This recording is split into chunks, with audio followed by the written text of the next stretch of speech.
Welcome to the Aaron Harber Show, Your Decision 2018. Today we're going to have a debate about Proposition 109, Fix Our Damn Roads, and Proposition 110, Let's Go Colorado. Let me introduce our panel quickly. Kim Munson, thank you very much for being here. Thank you for having me. And John Caldera, veteran of the program from 100 years ago. Good to see you again. John, Dan Gibbs as well. And Adam, you are the mayor of Lakewood. It's good to have a public official here. Great, thanks as for having well. me. So I'm going to start off, and Adam, Adam Paul, when were you first elected, by the way, to be mayor? Yeah, certainly. So I was on city council starting in 2007. I became the mayor in 2015. Okay. So I'm gonna let you start off with Proposition 110. Tell me just a quick summary what it does. Yeah, certainly. So 110 provides a dedicated revenue stream to really start to tackle statewide transportation issues, really focusing on local issues, which is important. And I think you'll hear later in the program that's where our issues might differ a little bit.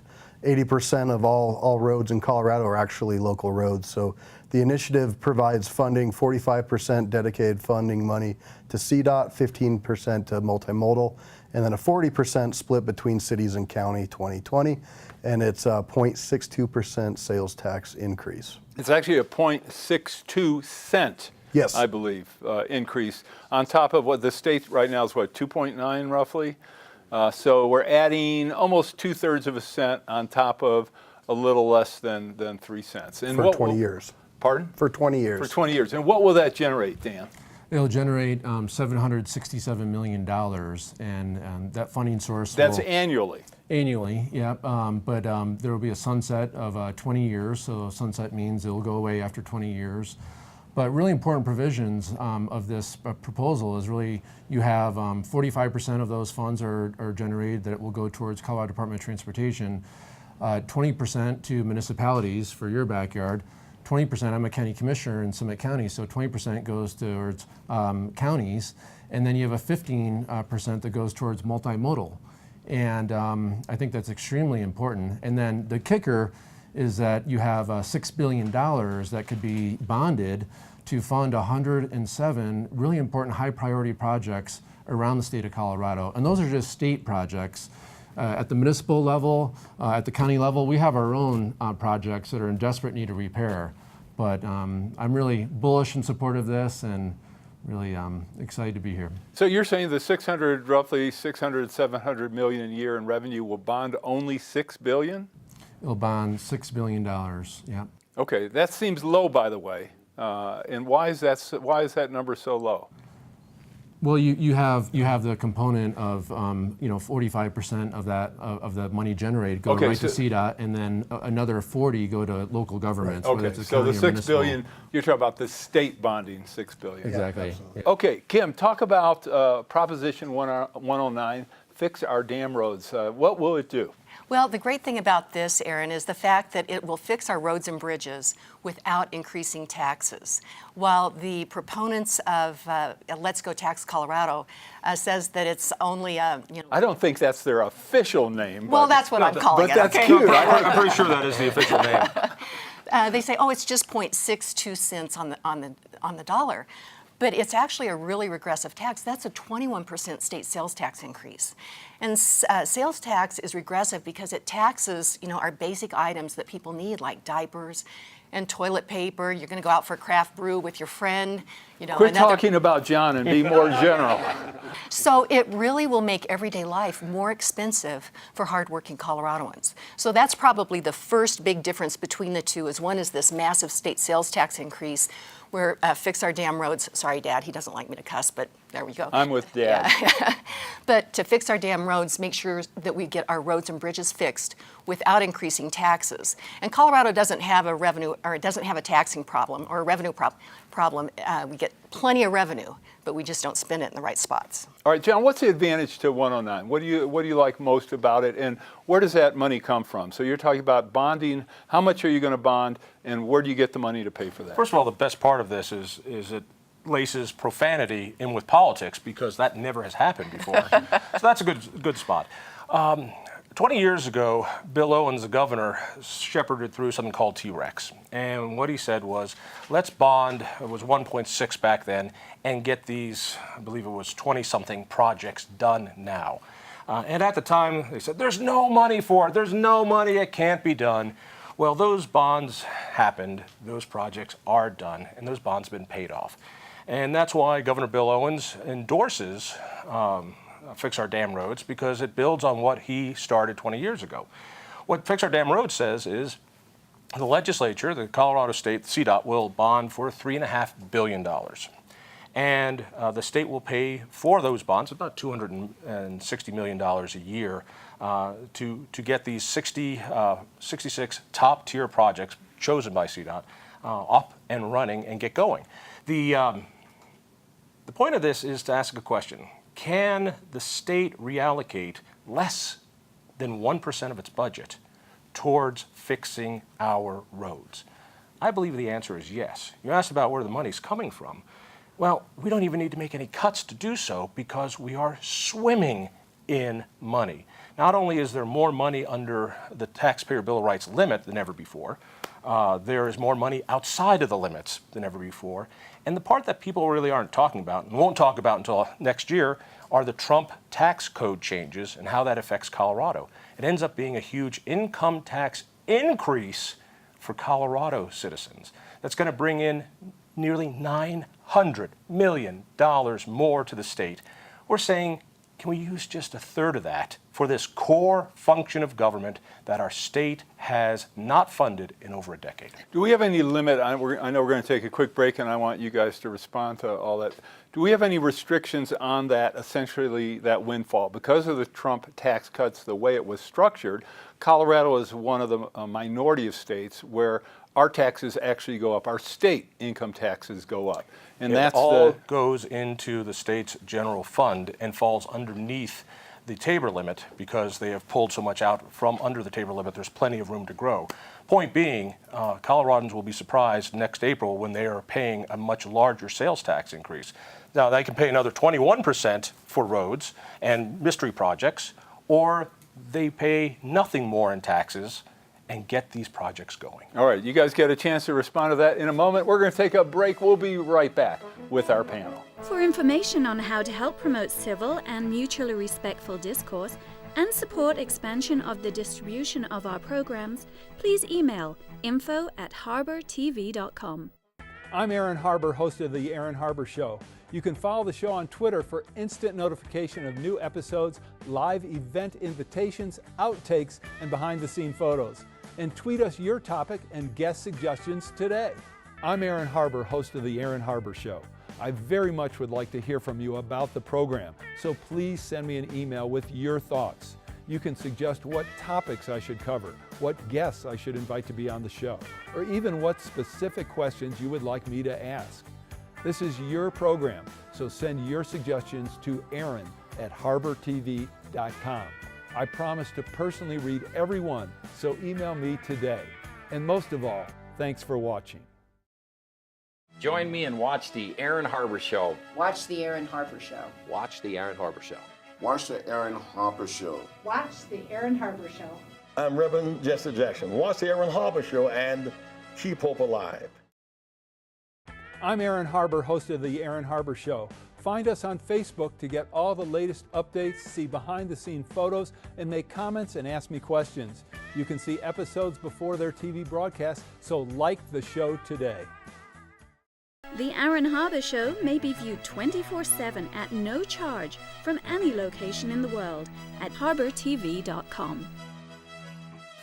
Welcome back to the show. We are talking about Propositions 109 and 110. So, all right, you've heard Kim and John talk about the great attractive attributes of 109 and why 110 is not as attractive. Dan, I'd like you to respond a little bit to that. Sure. I mean, first of all, it doesn't even come close to what our real needs are statewide.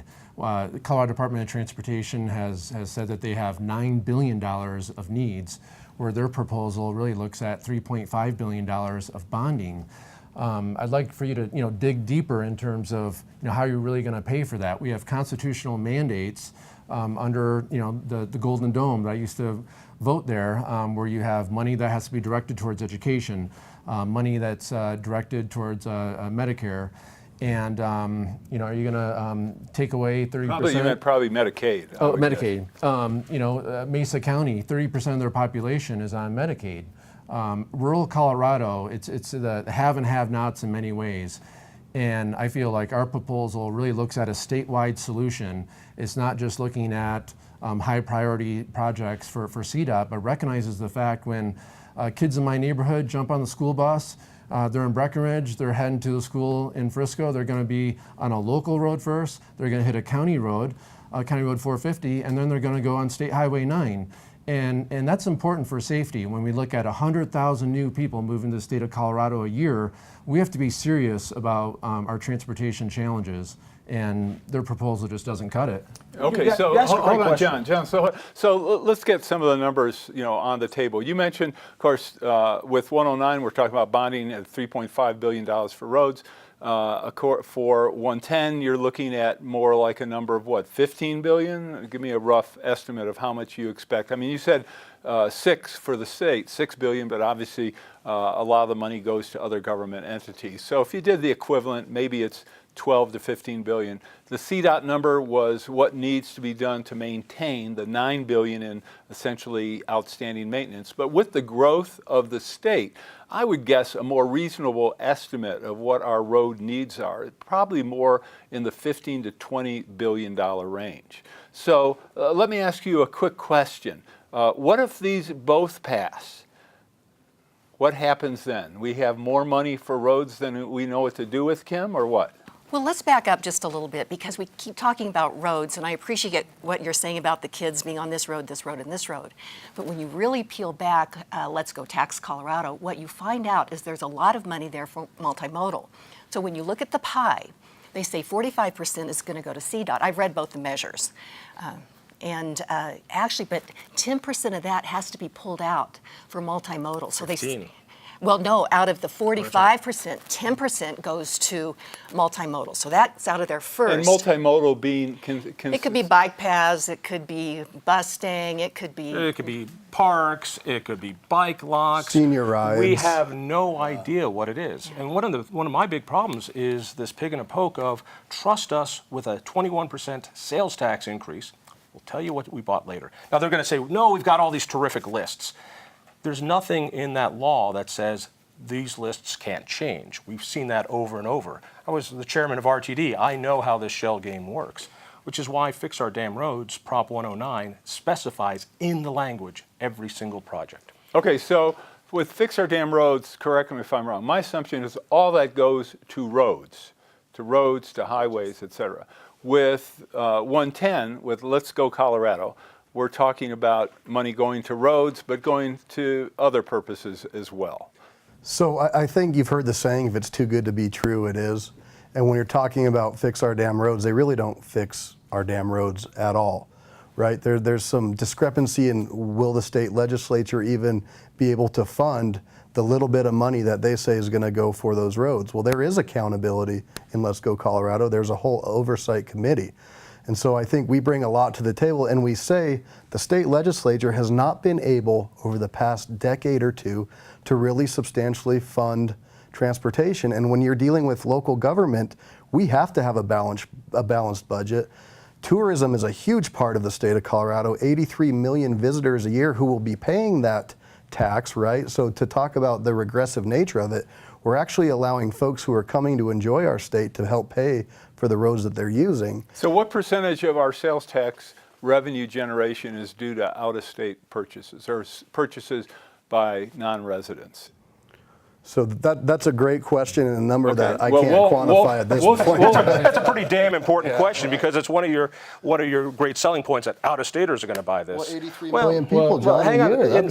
You said that this, this is a pipe dream. I'm sorry. 20 years ago, when Bill Owens did the exact same thing, and the voters of Colorado said, yes, bond that money from existing funds, Was that workable? Did that work? Your program, Did that if work? funded by the state legislature, does how work. many projects would benefit in the city of Lakewood? Around the state, 66 projects. You know what? One project. Let me concede a few points right out front. That fix our damn roads is not a silver bullet.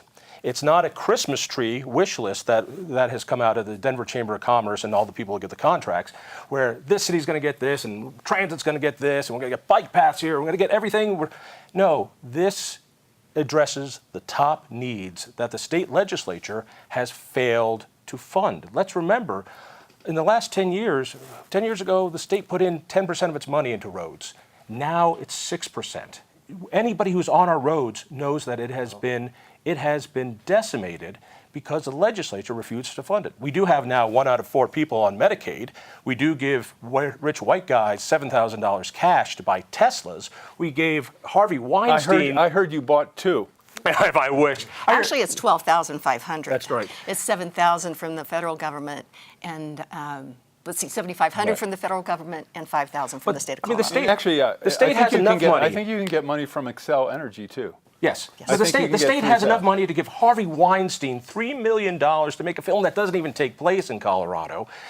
All right, And well, you're telling me there's no I don't roads. think anybody on the panel is supporting writing checks to Harvey Weinstein. So let's. Then what let's about not go. the millions that go to Mustang to compete with Greyhound buses? The money the $100 million plan to go to bike lanes. So let me ask a this is different not question, money because that I know should be we're used. coming to the end of this segment, but I'd be interested. One of the promises that was made, for example, to Northern Colorado in the past for a tax increase was to, excuse me, one of the promises made to Northern Colorado in the past was to have, of course, light rail to Boulder and to Longmont, and that has not happened for many years. It's not going to happen.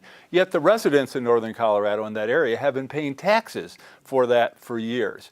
Why should people anywhere in the state, and certainly in places like Longmont or Frederick or Boulder or wherever, believe that this is going to do anything? And why isn't any of the funding going to complete that promise? So, I think there are a lot of voters who feel we voted for a tax increase, we've paid the taxes, and the promises that were made to us by the people proposing this weren't kept. In other parts of the metro area, for example, got their rail lines and we didn't get ours. So give me a response. Last time we do bonding in the state, 1999, we had that exact problem.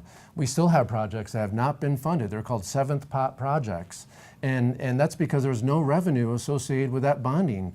So we need the new revenue. Well, to help no, with there was bonding. revenue associated with the tax increases. It just wasn't spent to fulfill those promises. So that jumps me to another issue, which I'd really like to talk to you about when we come back. And that is, it seems that often when we do have a proposal and we have a list of projects, that there is a consistent underestimate of what the actual cost of these projects is going to be. And voters are kind of getting duped into thinking all these things are going to get done.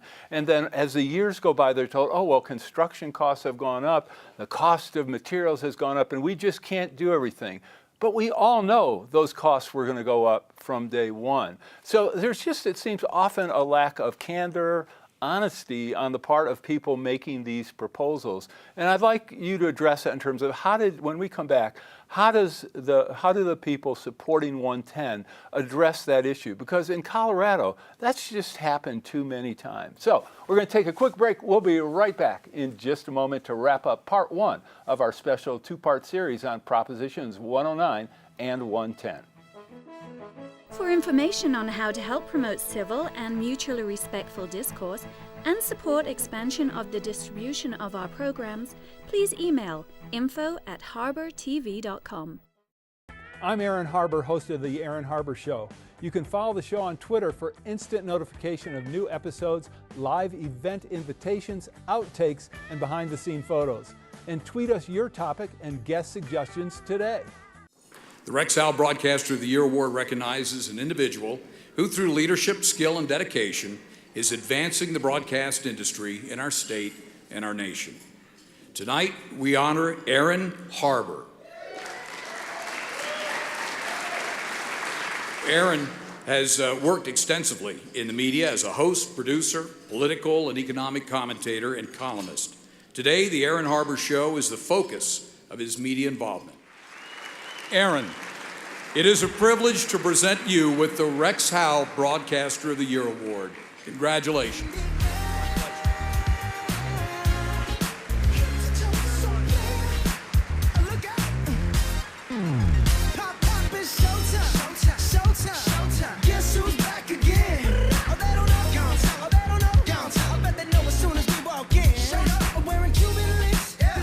Just make journalism great again.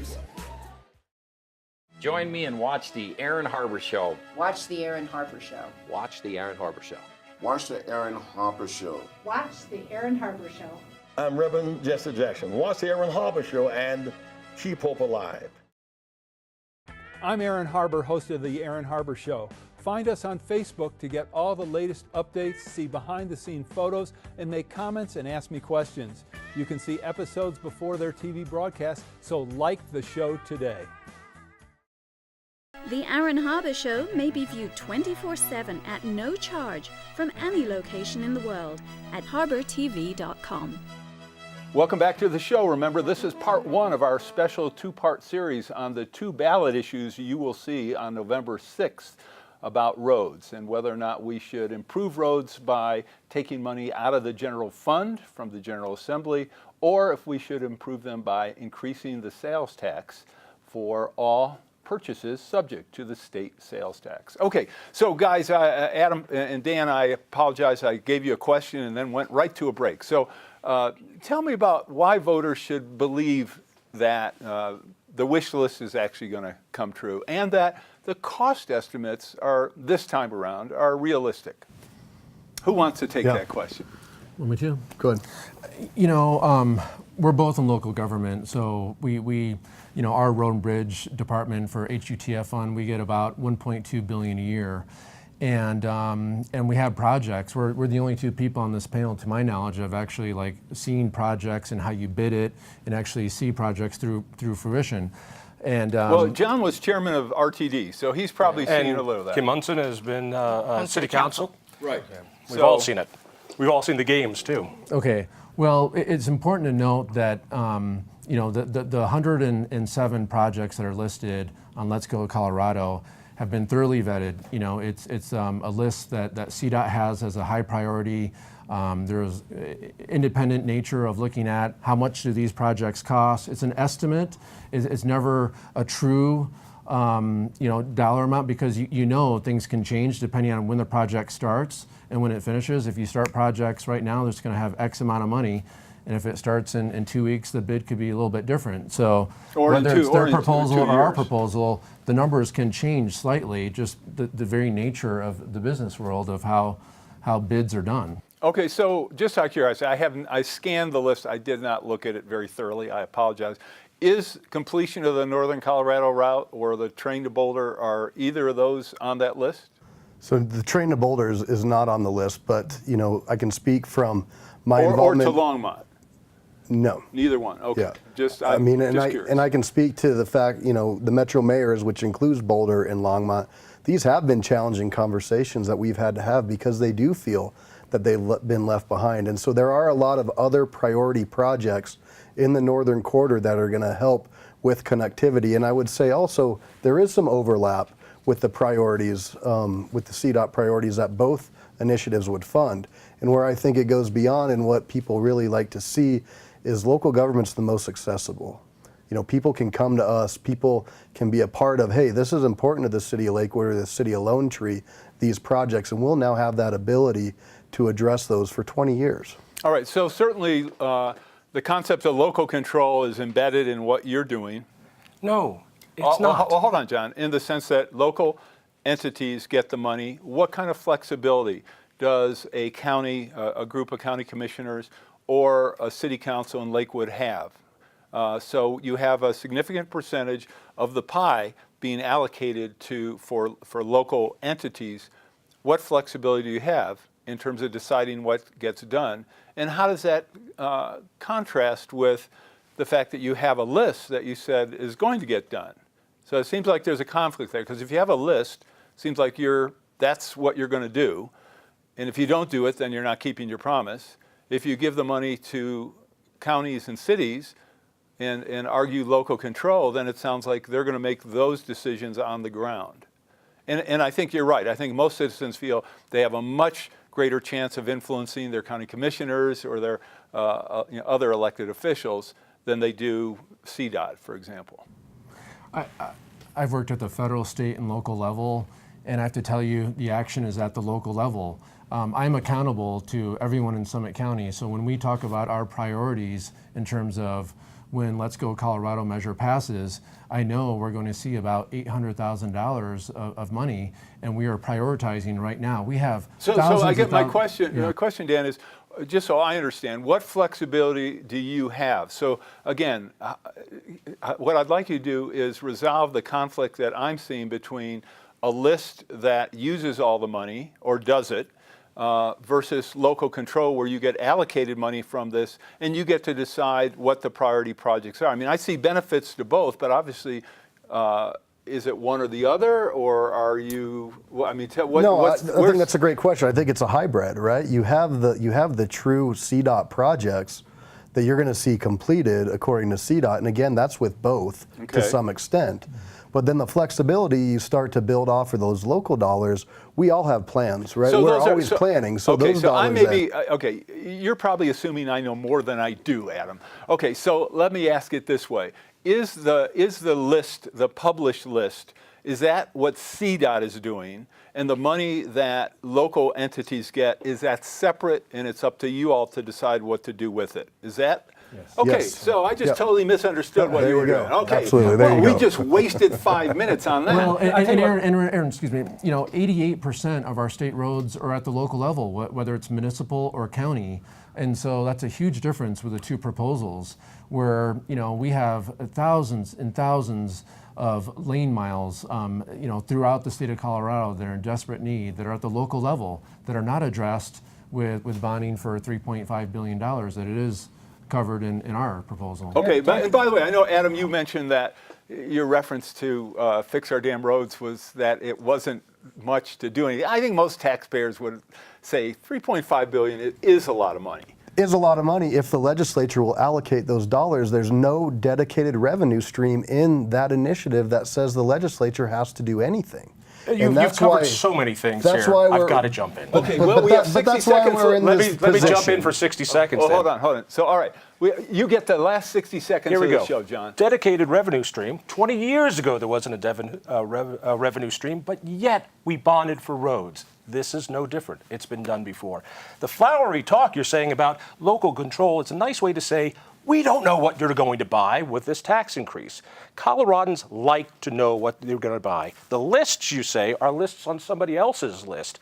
Our list is in the language of the law, so you know what you're going to get. Local control is good, which is why mayors like John Suthers of Colorado Springs is endorsing our proposal and so worried about yours. By his calculations, he will lose $38 million if this passes for their local transportation projects. Why would he lose money? The reason is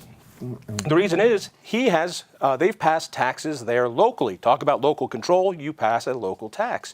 He knows that when that sales tax goes up to 9% in his city, that people will not reauthorize that tax and they will get less from Go Tax Colorado than what they're already getting. So in other words, what you're doing is taking away choices. Those poor people in Commerce City who will be paying 10% sales tax will have no local ability or capacity to buy things they might need because they can't tax themselves more. Maybe in your neighborhoods, that's fine, but in a lot of Colorado neighborhoods, that's pretty high. All right, no, you do not get a chance to respond, Dan. I'm sorry, John went over his 60 seconds, but you can stay tuned for part 2. So I'd like to thank my panelists, Kim, John, Dan, and Adam, for joining me. Make sure you do watch part 2. I'm Aaron Harber. Thanks for watching.